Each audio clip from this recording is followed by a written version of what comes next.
Joining us now from GA 2014 is Becky Caspi of the Jewish Federation's North America. Caspi is the Senior Vice President for Israel and Overseas and the Director General of the Israel Office. Shalom, Becky. Hello, Yoni. So, GA 2014, tell us a bit what's going on there. We're here at the 2014 General Assembly, the largest Jewish communal gathering on the planet. And this is where we come together to talk about what families talk about.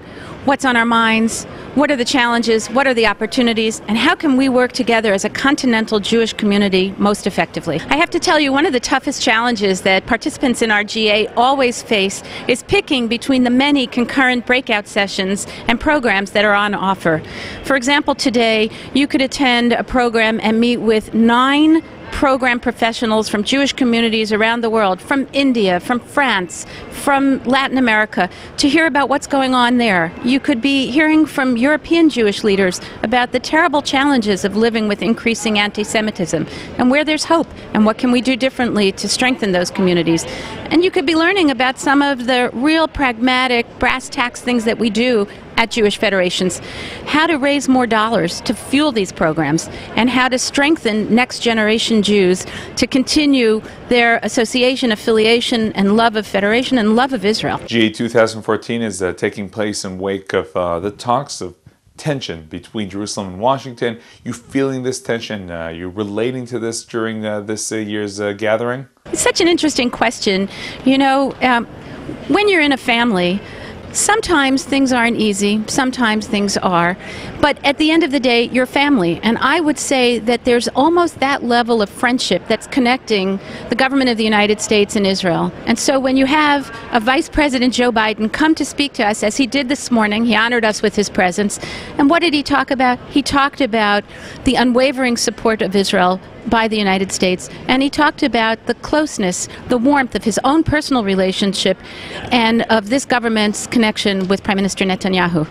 As the Jewish federations, you of course deal with the Jewish state and the Jewish people. How about the connection between the two, the people and the state? Where is that holding these days? You know, it's possible that that connection is a little less simple than it once was, but it's no less strong. And that's part of what we work on so hard every day in 153 communities across North America. It really has to do with getting to know one another. That's why Birthright is so important.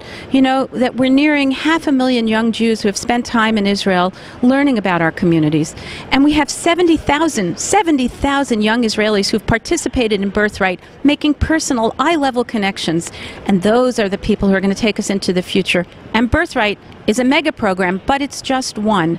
And I would say perhaps what most characterizes the work of the North American Jewish community in building that strong relationship with Israel is trying to meet people where they are with the kinds of programs, opportunities, and windows to join in, to take part, and to build our community, whether it's in service programs overseas or in volunteerism in Israel or back here in North America. It's all about meeting people where they are and making sure that at whatever moment they are in their life, they have the opportunity to take part in rich Jewish life options.